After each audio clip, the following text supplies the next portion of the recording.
CM Siddaramaiah versus DCM DK Shivakumar fight ಈಗ ತಿರುಗಿದ್ದು operation ಫೈಟ್ಗೆ. ಯಾವಾಗ ಡಿಕೆಗೆ ಕೇಸರಿ ಮೇಲೆ ಅಪಾರ ಭಕ್ತಿ ಭಾವ ಮೂಡಿದ ಹಾಗೆ ಕಾಣ್ತಾ ಇದೆಯೋ, ಎಲ್ಲೇನೋ ಗುನ್ನ ಇದೆ, ಇಲ್ಲೇನೋ ಇದೆ ಅಂತ ಅನುಮಾನಪಟ್ಟ ಸಿದ್ದು ಟೀಮ್ ಸದ್ದಿಲ್ಲದೆ ರೆಡಿ ಮಾಡಿದ್ದು ಆಪರೇಷನ್ ಟೇಬಲ್ ಅನ್ನ. ಒಂದ್ ಕಡೆ ಸಿದ್ದುಗೆ ಬೆದರಿಸೋದಕ್ಕೆ ಡಿಕೆ ಹಿಂದುತ್ವ ಜಪ ಪಠಿಸಿದ್ರೆ, ಡಿಕೆ ತಂಡ ಹೊಡಿಸೋದಕ್ಕೆ ಸಿದ್ದು ಬಣದ ಬಾಯಲ್ಲಿ ಮೊದಲು ಬಂದಿದ್ದೆ ಆಪರೇಷನ್ ಟಾಕ್. ಹೇಗಿದೆ ಸೇರಿಗೆ ಸವಾಸೇರು?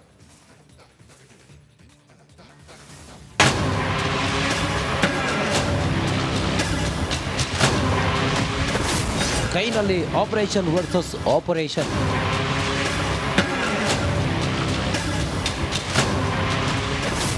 ಡಿಕೆ ಗೂಗ್ಲಿ ಪೆನ್ನಲ್ಲೇ ಸಿದ್ದು ಟೀಮ್ ಅಲರ್ಟ್.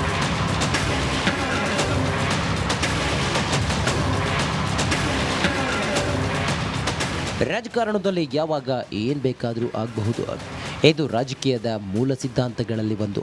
ಹಾಗೆ ಕಾಂಗ್ರೆಸ್ನಲ್ಲಿನ ಈಗಿನ ವಿದ್ಯಮಾನಗಳನ್ನು ಕಂಡ್ರೆ ಎಲ್ಲೂ ಕೂಡ ಯಾವ ಟೈಮ್ನಲ್ಲಿ ಏನಾಗಲಿದೆಯೋ ಅನ್ನೋದು ತರ್ಕಕ್ಕೆ ನಿಲುಕದ್ದು. ಅಷ್ಟರ ಮಟ್ಟಿಗೆ ಅಗ್ನಿ ಜ್ವಾಲೆಯಲ್ಲಿ ಬೇಯುತ್ತಿದೆ ಕಾಂಗ್ರೆಸ್.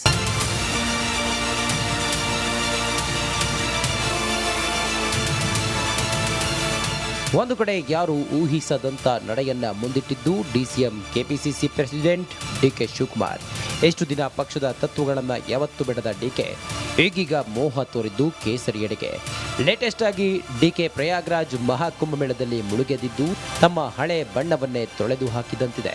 ಇದಾದ ಮೇಲೆ ಟಿ ನರಸೀಪುರ ಕುಂಭಮೇಳದಲ್ಲೂ ಕಾವೇರಿ ಸಂಗಮದಲ್ಲಿ ಮಿಂದೆದ್ದರು ಡಿಕೆ. ಇದಾದ ಮೇಲೆ ಎಲ್ಲರ ಹುಬ್ಬೇರುವಂತೆ ಮಾಡಿದ್ದು ಜಗ್ಗಿ ವಾಸುದೇವರ ಶಿವರಾತ್ರಿ ಕಾರ್ಯಕ್ರಮದಲ್ಲಿ ಅಮಿತ್ ಶಾ ಜೊತೆ ವೇದಿಕೆ ಹಂಚಿಕೊಂಡಾಗ. ಇಲ್ಲಿ ಡಿಕೆಶಿ ಪಾರ್ಟಿ ಸಿದ್ಧಾಂತಗಳು ಮಾತ್ರವಲ್ಲ, ಫಿಸಿಕಲಿ ಒಂದು ಕಾಲನ್ನ ಆಚೆ ಇಟ್ಟಿದ್ದಾರಾ ಅನ್ನೋ ಡೌಟ್ ಎಂಥವರಿಗೂ ಮೂಡದೇ ಇರೋದು. ಅದರಲ್ಲೂ ಅಮಿತ್ ಶಾ ಜೊತೆ 1-to-1 ಮೀಟ್ ಮಾಡಿದ ಬಗ್ಗೆಯೂ ಗುಸುಗುಸು ಎದ್ದಿದ್ದು, ಇಲ್ಲೇನೋ ಆಗ್ತಿದೆ ಅನ್ನೋದನ್ನ ಸಾರಿ ಹೇಳತೊಡಗಿದ್ದು ನಿಜ. ದಟ್ ಮೀನ್ಸ್ ಡಿಕೆ ನಿಜಕ್ಕೂ ಆಪರೇಷನ್ ಕಮಲದ ಆಯಸ್ಕಾಂತಕ್ಕೆ ಅಟ್ರಾಕ್ಟ್ ಆಗಿದ್ದಾರೆ. ಈ ಪ್ರಶ್ನೆ ಮೇಲ್ನೋಟಕ್ಕೆ ಇರಬಹುದೇನೋ ಅಂತಾನೆ ಹೇಳುತ್ತಿದೆಯಾದರೂ ಒಳಾಂತರಂಗ ಅರಿತೋರು ಯಾರು? ಏತ್ಲಾಗೆ ಡಿಕೆ ಕಮಲ ಹೂವನ್ನ ಕೈಲಿ ಹಿಡಿಯೋ ಅನುಮಾನಕ್ಕೆ ಪುಷ್ಟಿ ಕೊಡುವಂತೆ ನಡೆದುಕೊಳ್ತಿದ್ರೆ, ಇದನ್ನೆಲ್ಲ ನೋಡಿ ಸಿದ್ದು ಟೀಮ್ ಸೈಲೆಂಟ್ ಆಗಿ ಇರೋಕೆ ಸಾಧ್ಯವ? Not at all. ಆ ಕಡೆ ಡಿಕೆಶಿ ಹಣೆಗೆ ತಿಲಕ ವಿಭೂತಿ ಹಚ್ಚಿದೊಡನೆ ಏತ ಸಿದ್ದು ಪಾಳೆಯದಲ್ಲೂ ಸದ್ದಿಲ್ಲದೆ ರೆಡಿಯಾಗಿದ್ದು ಆಪರೇಷನ್ ಟೇಬಲ್. ಅಂದ್ರೆ ಡಿಕೆ ಜೊತೆ ಸೀಕ್ರೆಟ್ ಆಗಿ ಸ್ನೇಹ ಹಸ್ತ ಚಾಚಿದ ಬಿಜೆಪಿ ಮುಗ್ಗುಲು ಮುರಿಯೋ ಪ್ಲಾನ್. ಡಿಕೆಶಿ ಹೊರಗೆ ಕಾಲು ಹಾಕೋಕ್ಕೂ ಮುನ್ನವೇ ಅಲ್ಲಿಗೆ ಪಟಾಕಿ ಎಸೆಯೋ ತಂತ್ರಗಾರಿಕೆ. ಅದೇ ಬಿಜೆಪಿಯಲ್ಲಿನ ಅತೃಪ್ತ 8-10 ಶಾಸಕರಿಗೆ ಬಿದ್ದಿದೆ ಗಾಳ. ಹಾಗೆ ಬಿಜೆಪಿ ಮೈತ್ರಿ ಪಕ್ಷ ಜೆಡಿಎಸ್ ಅಂತೂ ಹೋಲ್ಸೇಲ್ ಆಗಿ ಕವಚಿ ಬಿಡೋ ತಂತ್ರಗಾರಿಕೆ. ಅಂದ್ರೆ ಪಕ್ಷಾಂತರ ನಿಷೇಧ ತೂಗುಗತಿಯಿಂದ ಪಾರಾಗೋಕೆ ಆ ಪಕ್ಷಕ್ಕೆ ಬೇಕಿರೋ 13 ಶಾಸಕರನ್ನ ಒಮ್ಮೆಲೆ ಹೊತ್ತುಹಾಕೋ ರಣ ವ್ಯೂಹ. ಸರ್, ತೆರೆಮರೆಯಲ್ಲಿ ಏನಾರ ಆಪರೇಷನ್ ಗಿಪ್ರೇಷನ್ ನಡೆದದ? ಆಪರೇಷನ್ ಇಲ್ಲ, ಗಿಪ್ರೇಷನ್ ಇಲ್ಲ. ನೀವೇನಾರ ಮಾಡಾಯ್ತೀರ ಸರ್ ಕಾಂಗ್ರೆಸ್ನವರು? ಇಲ್ಲ, ಬಹಳ ಜನ ಬಿಜೆಪಿ ಅವರು ಬರಕ್ ಸಿದ್ಧ ಆಗಿದ್ದಾರೆ, JDS ಅವರು ಬರಕ್ ಸಿದ್ಧ ಆಗಿದ್ದಾರೆ. ನಮ್ಗೇನಿಗೆ ಬೇಕಾಗಿದೆ? ನಾವು ಬಹಳ ಜನ ಇದ್ದಾರೆ. ಎಷ್ಟು ಜನ ಸರ್? ಬಹಳ ಜನ. ನನ್ನ ಕನಿಷ್ಠ ನನ್ನ ಅನಿಸಿಕೆ ಬಿಜೆಪಿ ಅವರು 7-8 ಜನ ಇದ್ದಾರೆ. JDS ಅವರು 12-13 ಜನ ಇದ್ದಾರೆ. 12-13 ಜನ JDS ಅವರು ಇದ್ದಾರೆ. ಈಗ ನಾವು 140 ಇದ್ದೀವಿ. ನಮ್ಗೆ ಬೇಕಾಗಿಲ್ಲ. ಇಲ್ಲಿ ಅನುಭವಿ ನಾಯಕ ಸಿದ್ದುಗೆ ಡಿಕೆ ಆಡ್ತಿರೋ ಆಟದ ಬಗ್ಗೆ ಚೆನ್ನಾಗಿ ಅರಿವಿದೆ. ಹೆಚ್ಚಂದ್ರೆ ಡಿಕೆ ಹುಗುಮಾರಿಯಾಗಿ ಒಂದಷ್ಟು ಬೆಚ್ಚಿ ಬೀಳಿಸಬಹುದೇ ಹೊರತು ನಿಜಕ್ಕೂ ಸರ್ಕಾರ ಶೇಕ್ ಮಾಡೋಕಂತೂ ಸಾಧ್ಯವೇ ಇಲ್ಲ. 92 ಶಾಸಕರನ್ನ ಹೊತ್ತೊಯ್ಯೋ ಶಕ್ತಿ ಖಂಡಿತ ಡಿಕೆಗಿಲ್ಲ. ಹೋಗ್ಲಿ, ಪಕ್ಷ ಇಬ್ಬಾಗ ಮಾಡಿ ಬಿಜೆಪಿ ಸರ್ಕಾರ ತರಬೇಕಿದ್ರು ಮಿನಿಮಮ್ 27 ಶಾಸಕರ ಕೈಲಿ ರಾಜೀನಾಮೆ ಕೊಡಿಸ್ಬೇಕಲ್ವಾ? ಸೇಫ್ಟಿಗೆ ಅಂತ ಅದಕ್ಕಿಂತ 10 ಶಾಸಕರ ಕೈಲೂ ರಿಸೈನ್ ಮಾಡಿಸಬೇಕಲ್ಲ. ಒಟ್ಟು 35-40 ಶಾಸಕರನ್ನ ಎತ್ತಾಕೊಂಡು ಹೋಗೋದು ಊಹಿಸಿದಷ್ಟು ಈಸಿ ಅಲ್ಲ. ಹೀಗಾಗಿ ಇಲ್ಲಿ ಡಿಕೆ ಏನೇ ಕೇಸರಿ ಜಪಮಾಲೆ ಧರಿಸಿ ಕುಣಿದಾಡಿದ್ರು ಸಿದ್ದು ಟೀಮ್ ಪ್ರಕಾರ ಇದು ಜಸ್ಟ್ ಬೆದರಿಸೋ ಗೇಮ್.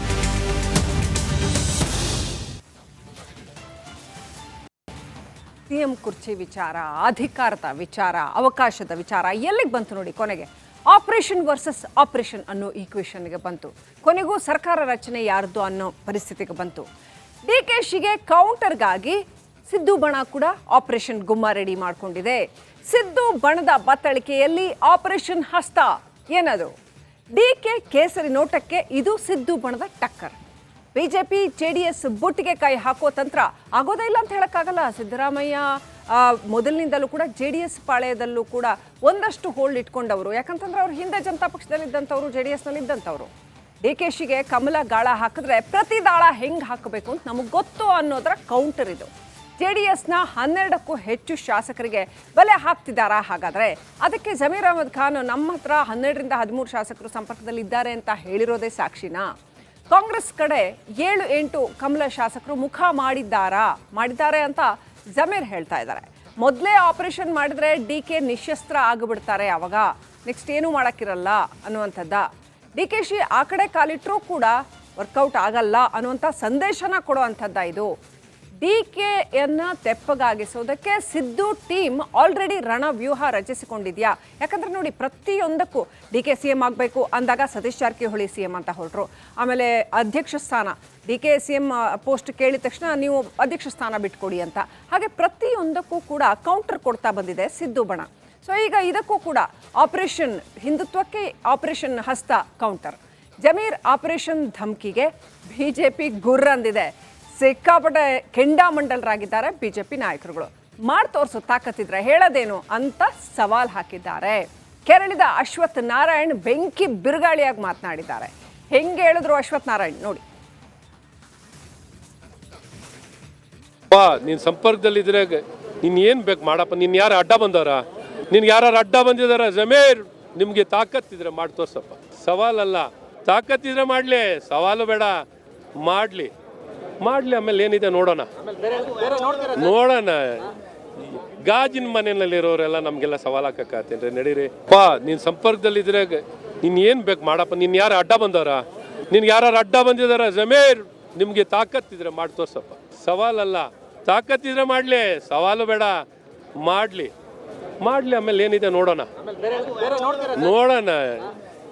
ಗಾಜಿನ ಮನೆಯಲ್ಲಿರೋರೆಲ್ಲ ನಮ್ಗೆಲ್ಲ ಸವಾಲ್ ಹಾಕತ್ತೆ.